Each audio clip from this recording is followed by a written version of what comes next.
Welcome back to the Power and the Glory. Today we're going to have a look at Psalm 24. Psalm 24 is another Psalm of David.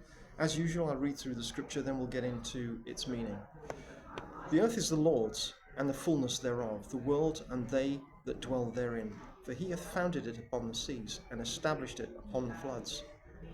Who shall ascend into the hill of the Lord, or who shall stand in his holy place? He that hath clean hands and a pure heart, who hath not lifted up his soul into vanity, nor sworn deceitfully. He shall receive the blessing from the Lord, and righteousness from the God of his salvation.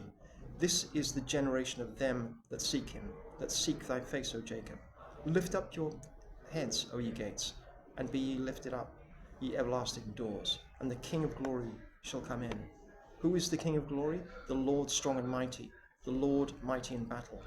Lift up your heads, O ye gates, even lift them up, ye everlasting doors, and the King of glory shall come in. Who is the King of glory? The Lord of hosts. He is the King of glory. So it's a powerful psalm, this.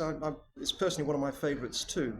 Psalm 24 is a declaration of God's sovereignty over creation, and a call for those who seek to enter his presence to possess pure hearts and righteous conduct. It is understood as a celebration of God's dominion upon the earth, and a depiction probably of the triumphant arrival of the Ark of the Covenant into Jerusalem. It emphasizes the importance of righteousness and purity in approaching God.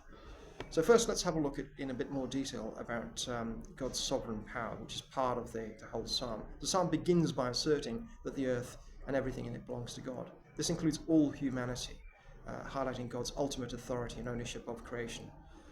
David writes that the Lord owns the earth and everything in the earth and on it. The fullness of earth is a reference to all of humanity. As the one who created the world and established its form, God is rightfully considered the master of everyone and everything within the world. So the next question is, who may enter the Lord's house?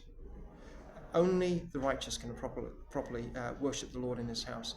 This involves having pure motives, a truthful approach, and hands which are not stained with evil. David writes that those who lead a righteous life will receive blessing and honor from God. So who is the King of glory that's described? Well, this King of glory emphasizes God's majesty and power, particularly in the context of his arrival in Jerusalem. It calls for the gates to be opened for him, signifying the welcoming of God's presence.